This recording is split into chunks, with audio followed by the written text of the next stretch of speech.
Hi friends, +2 കഴിഞ്ഞ കുട്ടികൾക്ക് വേണ്ടി ഞങ്ങൾ communication skills in English programme ഞങ്ങളുടെ രണ്ടാമത്തെ ബാച്ചിൽ അഡ്മിഷൻ തുടരും. ഓർക്കുക, നിങ്ങൾ +2 കഴിഞ്ഞതിന് ശേഷം കേരളത്തിന് പുറത്തോ അല്ലെങ്കിൽ ഇന്ത്യക്ക് പുറത്തോ പോയി പഠിക്കുമ്പോൾ the first challenge you may face is nothing but communication skills, that is spoken English.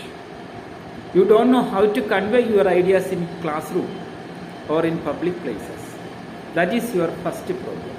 So the aim of our communication skills in English program is to use English accurately, appropriately and fluently, both in face-to-face and telephonic conversation, in social, professional, academic intercourses. ഓർത്തോളുക, കേരളത്തിന് പുറത്ത് പഠിക്കാൻ പോകുന്നവർ academic ഇൻ്റർകോഴ്സസിന് ഉപരിയായിട്ട് അവർക്കവിടെ ഒരു പക്ഷേ social intercourse വേണ്ടി വരും. Class റൂമിലുള്ള കുട്ടികളുമായി സംസാരിക്കേണ്ടി വരും.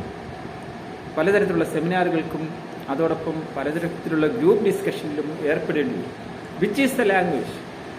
ഇവിടുത്തെ മലയാളം അവിടെ നടക്കത്തില്ല മക്കളെ. അതുകൊണ്ട് English is the only option in front of you after +2, right?